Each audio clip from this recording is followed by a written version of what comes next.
Tiga, dua, satu. Halo semuanya, selamat pagi dari UIN Sunan Kalijaga, Yogyakarta. Bersama saya Arya Putra Bagaskara. Dan saya Aji Wibowo Pamungkas. Nah, kembali lagi nih ke podcast Kesehatan Mental Masyarakat. Nah, sebenarnya ini bagian dari advokasi kesehatan mental masyarakat ya, betul. Tapi dalam hal ini kita bakal ngomongin konteksnya itu konteks mahasiswa. Betul sekali. Karena bagaimanapun kita kan sebagai mahasiswa ini perlu memperhatikan kesehatan mental. Iya betul. Apalagi Asik. kita sebagai mahasiswa psikologi ya, sebagai agent of change dalam Asik, isu agent kesehatan of mental change. dan membangkitkan awareness masyarakat mengenai kesehatan mental masyarakat itu. Iya sendiri. betul, makanya kita perlu nih buat ngomongin kesehatan mental lebih lanjut lagi nih. Nah, Betul. sebenarnya apa ya? Kesehatan mental ini kan adalah salah satu hal yang emang perlu kita perhatikan banget. Iya, Apalagi dengan semakin perkembangannya zaman, awareness tentang kesehatan mental ini perlu kita bangun lebih dalam Iya, lagi, betul betul. Apalagi kan kesehatan mental ini kan adalah salah satu kondisi dari kesejahteraan orang. Nah, dan ini tuh perlu disadari oleh individu gitu loh. Karena kalau kita nggak sadar tentang kesehatan mental dari awal, itu bakal susah banget nggak sih ke depannya? Iya benar sekali, karena kesehatan mental juga itu berpengaruh terhadap kesehatan fisik kita sendiri dan juga bagaimana produktivitas kita sebagai manusia dalam menjalani kehidupan, terutama yang bekerja dan sekolah dan lain sebagainya. Iya Seperti betul, itu. karena bagaimanapun kalau kesehatan mental kita terganggu pasti hal-hal lain juga bakal terganggu banget. Iya kan? bakal terhambat juga. Benar. Betul. Nah, ngomongin tentang kesehatan mental, ini kan pasti kita baru selesai melewati masa pandemi ya. Apalagi kan masa-masa pandemi ini baru dinyatakan berakhir oleh WHO. Alhamdulillah banget akhirnya. Nah, masalahnya adalah yang timbul dari pandemi ini tuh nggak cuma permasalahan fisik, tapi permasalahan mental juga kan. Nah, aku kaget banget begitu ngeliat data dari WHO itu ternyata terkait dengan kesehatan mental ini penderitanya itu bertambah secara signifikan bahkan sampai ke angka 26-29%. Iya. Wow. Itu kayak berarti ningkatnya tuh tinggi banget ya karena pandemi gitu ya. Dan juga mungkin perlu diluruskan bahwa data dari WHO tadi, WHO kan merupakan organisasi dan platform kesehatan terbesar di dunia kan. Itu mereka juga melakukan pengukuran bahwa selama pandemi ini gangguan kesehatan mental yang muncul paling dominan itu kecemasan dan depresi di angka 29% tadi itu. Wow, banyak banget ya berarti gara-gara stres sama anxiety-nya itu Iya, ya dia. dan depresi juga. Depresi juga ya. Wow, berarti ini emang jadi salah satu concern buat kita ya, buat sebenarnya apa sih gejala-gejalanya kayak gitu kan, terus gimana sih cara penanggulangan pertamanya kayak Iya, gitu ya, betul. Ini kita bakal bahas nih sekarang nih. Dan Waduh. dari konteks mahasiswa ya, karena kan kita tahu sendiri mahasiswa tuh kalangan yang cukup rentan dalam mengalami gangguan kesehatan mental begitu. Benar, apalagi kan mahasiswa ini kan masa-masa dimana kita tuh udah jadi tumbuh kembang kita ya, tumbuh kembang paling utama kita, dimana kita akan menggali potensi lebih dalam lagi di dalam diri kita dan tanggung jawab secara moral ini mulai kembali berdatangan gitu loh ke kita gitu. Karena kita berada sebagai mahasiswa itu kita berada di masa perkembangan dewasa awal, kita sudah mulai dewasa menentukan segala macam hal sendiri gitu. Dan istilahnya ini jadi salah satu concern bagi kita karena seenggaknya di umur-umur kita nih kayak ini sebenarnya kalau datanya sih dari umur 15 sampai 24 tahun ya gitu.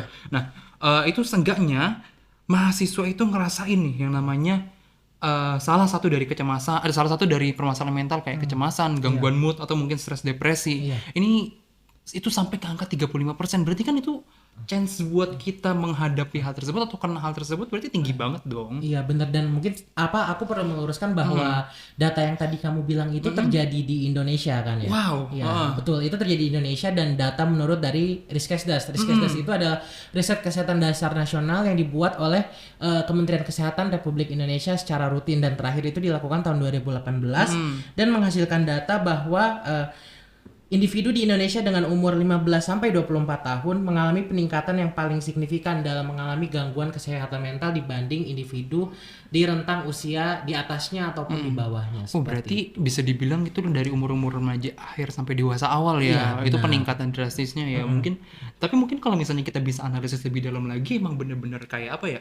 Istilahnya masa-masa SMA akhir terutama, terus kayak masa-masa kuliah awal itu kayak masa-masa yang paling menentukan hidup kita ke depannya nggak sih? Kayak betul. bahkan sesimpel kita milih jurusan kuliah itu sebenarnya nggak simpel ya, tapi maksudnya kayak kita milih jurusan kuliah aja itu udah menentukan kehidupan kita loh, bisa dibilang ya nggak sih? Jadi dan itu banyak orang yang bisa dibilang kayak salah langkah dari awal dan itu bisa menyebabkan stres dan mungkin seenggaknya kayak kecemasan bahwa apakah sebenarnya pilihannya benar. Iya benar. Kayak gitu, makanya bisa kayak berpengaruh banget ya segitunya, bahkan sampai kayak signifikan gitu loh. Nah, by the way ini Aku juga sempat ngeliat kan kayak beberapa konten di TikTok atau mungkin ya di Reels atau mungkin di Instagram dan lain sebagainya. Ya media-media sosial terutama lah gitu kan ya.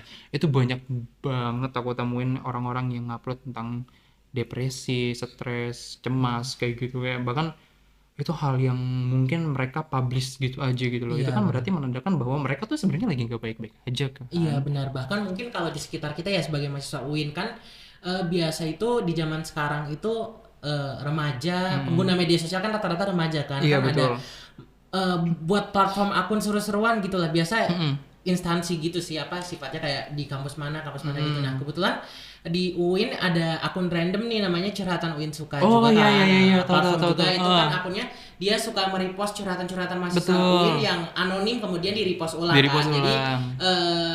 kita nggak tahu nih siapa yang curhatin itu gitu loh. Betul. Cuman terlihat isi curhatan-curhatannya di akun Curhatan UIN Suka itu ada beberapa mahasiswa yang mengeluhkan dan juga menceritakan sedikit tentang permasalahan-permasalahan tentang daily life-nya kesehariannya dan yang mengarah kepada tekanan-tekanan dalam memunculkan kondisi kesehatan mental yang tidak baik-baik saja seperti merasa tertekan ketika berkuliah karena kurang memahami materi dan mungkin ada yang kuliah sambil bekerja punya peran ganda gitu kan. Iya, betul. Terus juga ada lagi soal mahasiswa-mahasiswa tingkat akhir yang sudah bingung sama skripsinya gitu Wah, kan. iya, itu Nah, banyak banget sih banyak yang komentarnya. mengalami tekanan dan juga mahasiswa itu ada juga beberapa yang kurang memahami bagaimana solusi pertama ketika menghadapi masalah kesehatan mental bagi dirinya sendiri dan juga solusi untuk help seeking atau mencari bantuan seperti itu. Iya, apalagi kan kadang-kadang apa ya, mahasiswa tuh suka kadang ngerasa nih ya kayak, udah deh nggak usah nyari bantuan, malu. Entah dia ngerasa malu, entah dia emang ngerasa nggak enakan, entah dia ngerasa bahwa datang ke psikolog atau mungkin curhat ke orang lain itu adalah suatu aib buat dia gitu kan, nanti dianggap lemah atau mungkin kayak takut akan tanggapan teman-temannya atau orang lain. Itu kayak bener-bener banyak banget nggak sih faktor yang nyebabin itu semua. Iya benar, padahal seharusnya teman-teman jangan takut untuk kemudian mencari bantuan ke profesional terutama ke psikolog, ke mungkin ke lembaga konseling dan lain sebagainya karena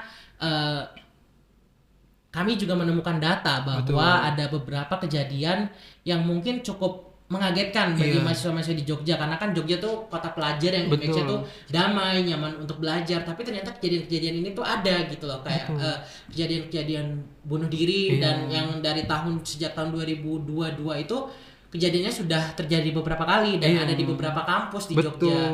Ada yang mungkin bukan mungkin ya ada di beritanya itu bahwa yang bersangkutan melakukan tindakan bunuh diri itu lompat dari sebuah gedung tinggi di dekat kampusnya, bahkan ada yang melakukan tindakan bunuh diri itu di lingkungan kampusnya sendiri seperti itu kayak aduh itu menyayat hati banget sih sumpah kayak Ya, betul. ya ampun, itulah urgensinya kayak benar-benar kita tuh benar-benar harus merhatiin kesehatan mental gitu ya. Dan apa ya buat teman-teman mungkin yang ngerasain lagi galau, lagi depresi atau lagi mungkin kayak ngerasa kesulitan baik secara akademis atau finansial atau lain sebagainya, karena kan kita sadar ya penyebab-penyebab mahasiswa stres, mahasiswa depresi, anxiety dan lain sebagainya itu banyak banget ya. Dan itu teman-teman kayak please banget buat ya kalau misalnya emang nggak bisa menghadapi sendiriannya, teman-teman nggak sendiri kok, masih ada psikolog, masih ada temannya teman-teman gitu. Jadi kayak banyak banget yang bakal membantu teman-teman dan teman-teman tuh nggak sendirian kayak gitu loh. Dan mungkin kejadian-kejadian kayak gitu tuh berkorelasi dengan gangguan-gangguan tentang kesehatan mental seperti itu kayak misal depresi, cemas dan lain sebagainya. Nah, itu banget. Nah, mungkin kita bakal ngebahas sedikit ya tentang permasalahan-permasalahan kesehatan mental yang mungkin sering banget nih dia dialami oleh mahasiswa nih. Salah satunya mungkin Mas Aji mungkin bisa tahu. Mungkin ya kalau berdasarkan data yang sudah kita kumpulkan Asik.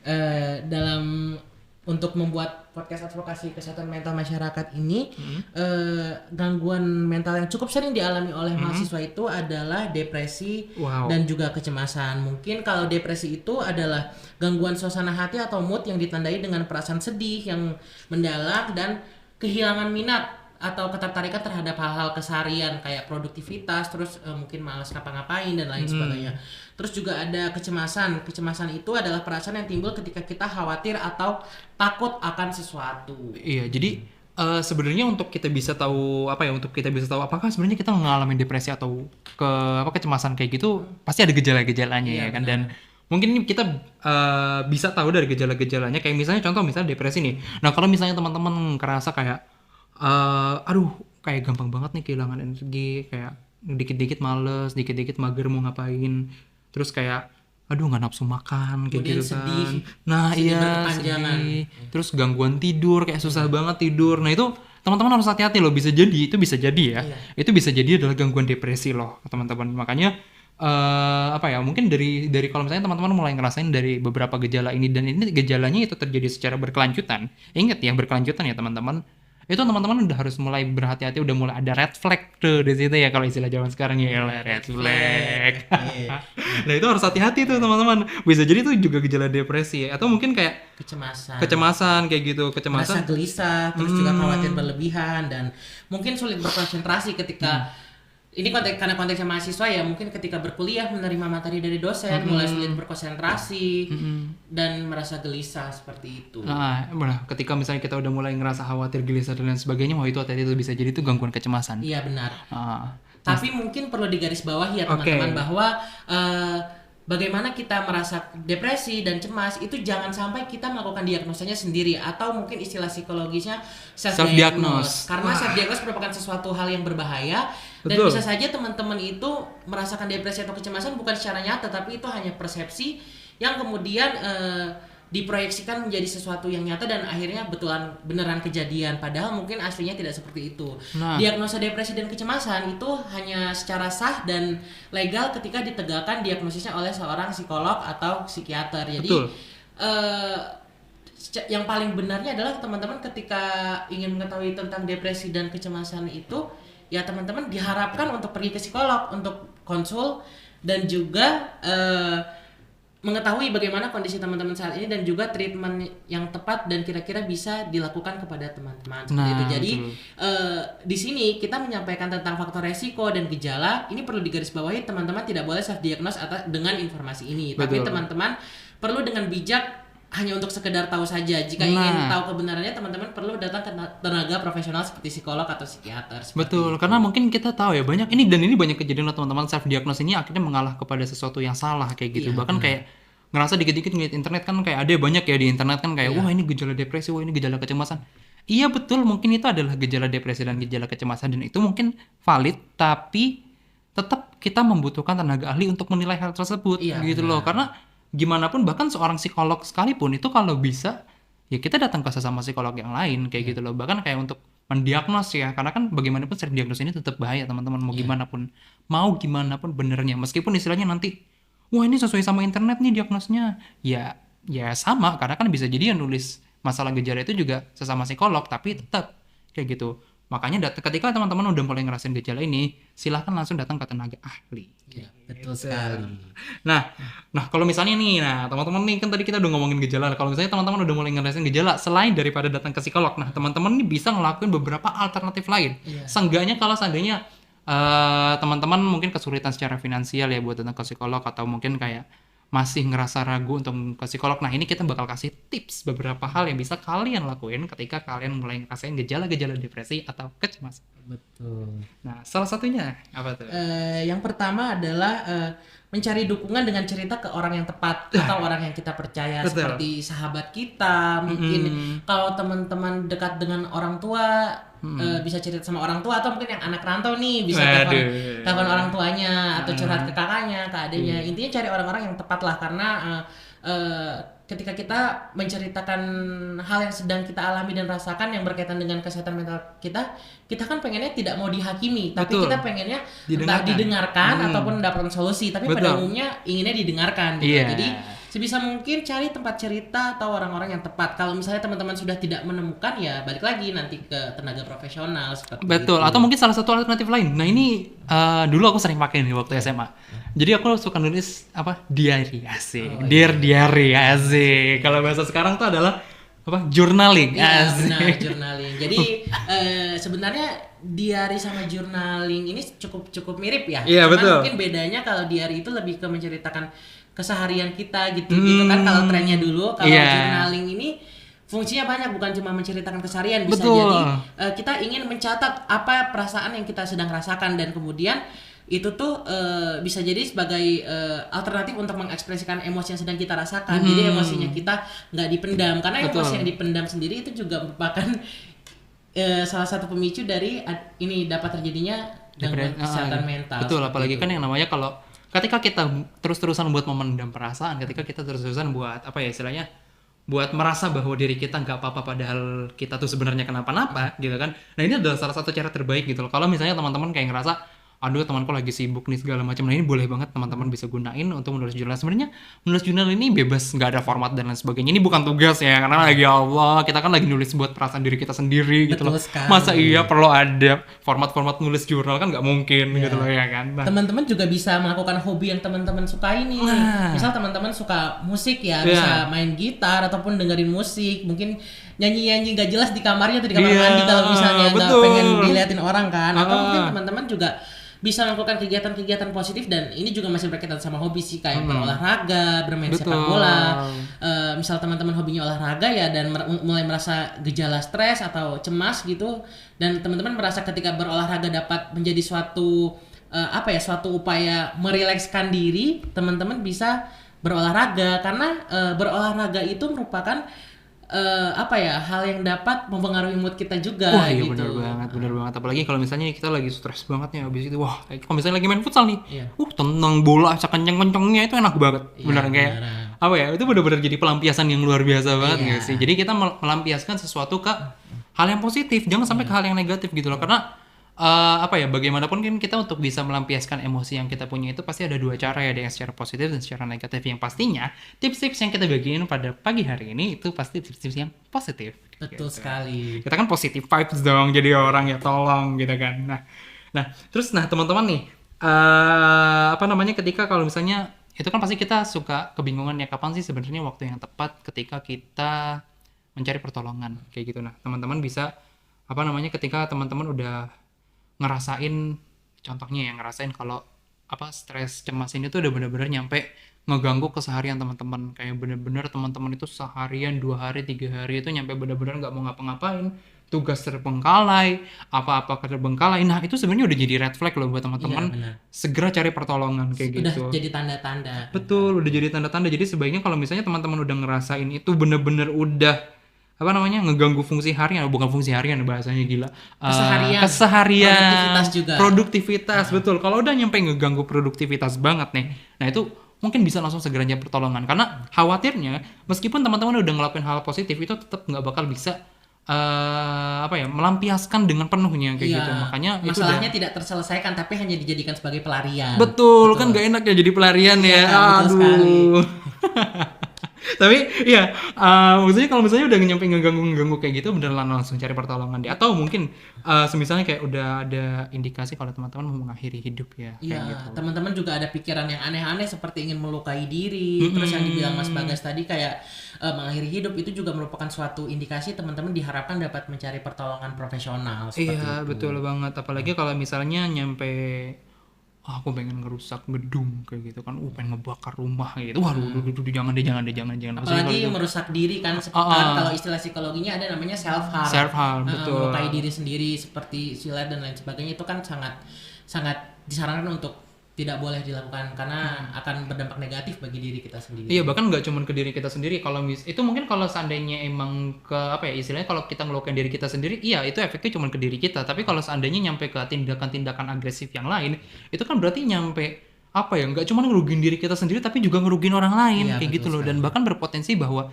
membawa hal-hal yang berbahaya, apalagi mohon maaf kalau nyampe timbul korban jiwa ya itu nauzubillah banget sih, sumpah, kayak takut gitu kan, nggak mungkin. Dan itu kita perlu hindari itu semua kan ya, Mas Bagas. Mungkin Mas Bagas bisa ini nih kasih tahu nih untuk mahasiswa terutama yang di UIN. Ketika udah terindikasi butuh untuk dapat pertolongan itu, mereka bisa melakukan apa nih? Nah ini dia. Jadi kalau misalnya teman-teman, ini terutama mahasiswa UIN itu sebenarnya terutama visum ya, kita lagi ngomongin visum dulu sebentar sedikit karena kan sebagai fakultas tercinta kita, gitu kan. Terima kasih visum. Nah jadi di visum itu ada salah satu layanan, itu namanya UPP atau unit pelayanan psikologi. Nah ini buat mahasiswa atau teman-teman visum ini tuh gratis loh, kayak gitu. Jadi teman-teman gak usah nggak usah bayar apa itu bayar gitu kan, kita mahasiswa visum gratis gitu kan, sebagai program sebagai salah satu program untuk meningkatkan kesadaran dan mungkin meningkatkan tingkat kesehatan mental yang ada di UIN ya salah satunya ya gitu, terutama untuk mahasiswa visum gitu. Atau mungkin kayak ada alternatif lain nih, misalnya kayak KKI ya kalau nggak salah ya, itu dari yang punyanya dari BKI yaitu bimbingan konseling Islam. Nah, itu juga teman-teman bisa langsung mengarah ke sana kayak gitu, jadi nggak usah takut buat apa istilahnya kayak ragu gitu loh, di UIN udah ada loh. Dan lembaga-lembaga terutama UPP itu diisi secara profesional oleh praktisi-praktisi ya, dan juga dosen-dosen yang memang basicnya menjadi praktisi seperti psikolog gitu ya. Jadi betul. Ya karena udah diisi oleh tenaga profesional dan juga ada konselornya dan lain sebagainya, teman-teman tidak perlu khawatir seperti itu. Betul, dan jadi ya pasti kan yang namanya praktisi-praktisi tersebut sudah pasti merupakan tenaga profesional ya. Jadi teman-teman gak usah khawatir, apalagi takut nih, aduh kan ini di UIN ya, takut dataku bocor diceritain ke orang. Oh enggak, tenang teman-teman, kita sudah punya yang namanya kode etik menjaga kerahasiaan klien ya. Jadi teman-teman begitu datang ke sana, pasti kerahasiaan teman-teman terkait dengan permasalahan yang lagi dialami atau lain sebagainya itu pasti akan dijaga 100%, gak bakal bocor kayak gitu. Nah, mungkin ada tambahan lagi ya Mas Bagas, untuk mahasiswa-mahasiswa yang di Jogja, itu teman-teman terutama yang mempunyai BPJS, teman-teman bisa mengakses puskesmas terdekat gitu, karena kan BPJS sebagai asuransi yang di-cover oleh pemerintah kan, dan juga dibayar oleh orang tua kita ya rata-rata. Betul. Karena saya yakin di usia mahasiswa ini belum banyak yang membayar dengan uang sendiri. Ya. Jadi ya selagi ada kenapa tidak dimanfaatkan gitu loh. Teman-teman bisa mengakses layanan psikologi di puskesmas terdekat yang ada di sekitar kampus atau kos, karena di Jogja ini tingkat penyebaran psikolognya di puskesmas itu merata. Jadi teman-teman tidak perlu khawatir ketika mengakses, dan juga sebagai mahasiswa, apalagi mungkin mahasiswa yang dari luar pulau dan anak kos ya, tahu sendiri kan ya, pengeluaran kan perlu banget diperhitungkan gitu loh. Itu tuh layanannya tidak mengeluarkan biaya yang terlalu mahal, mungkin sekitar 20-30 masih di bawah 50 ya per sesi gitu. Atau mungkin teman-teman bisa mengakses itu, caranya bisa datang langsung ke puskesmas terdekat, atau mungkin ada langkah lainnya nih, teman-teman juga bisa misal gangguannya ini dirasa sudah cukup parah dan mungkin butuh pengobatan medis juga karena mengganggu tidur dan lain sebagainya, teman-teman bisa mengakses layanan psikiater. Psikiater itu beda ya sama psikolog. Kalau psikolog itu emang basicnya terapi yang dilakukan tidak berbasis medis atau obat-obat medis. Sedangkan kalau psikiater itu dia melakukan pengobatan berbasis obat-obatan medis gitu. Jadi nanti teman-teman juga selain dapat konseling juga teman-teman akan dikasih obat-obatan medis. Tapi itu biasa dirujuk ketika kondisinya sudah cukup parah dan membutuhkan dan berdampak pada kesehatan fisik teman-teman seperti itu. Nah, cara mengaksesnya teman-teman bisa ke puskesmas, atau mungkin di UIN ini juga ada klinik UIN Suka kan, UIN Suka Health Center ya teman-teman. Bisa minta rujukan ke klinik UIN Suka, ke dokter umumnya untuk dapat dirujuk ke psikiater yang ada di rumah sakit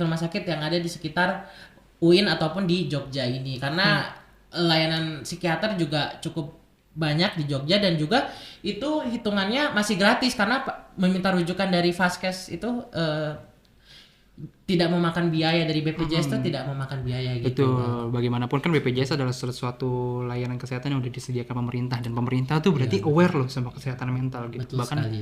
Apa ya istilahnya kayak kesehatan mental ini jadi salah satu yang di-provide oleh BPJS. Jadi teman-teman nggak usah ragu lagi kalau misalnya memang udah merasakan gejala-gejala yang udah sampai mengganggu yang udah kita sebutin tadi lah gitu.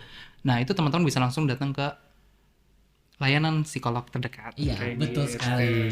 Oke, mungkin sekian aja, itu aja bincang-bincang kita, podcast kita pada pagi hari ini. Thank you banget Mas Aji udah menemani. Iya, thank you juga Mas Bagas sudah mengedukasi teman-teman nih.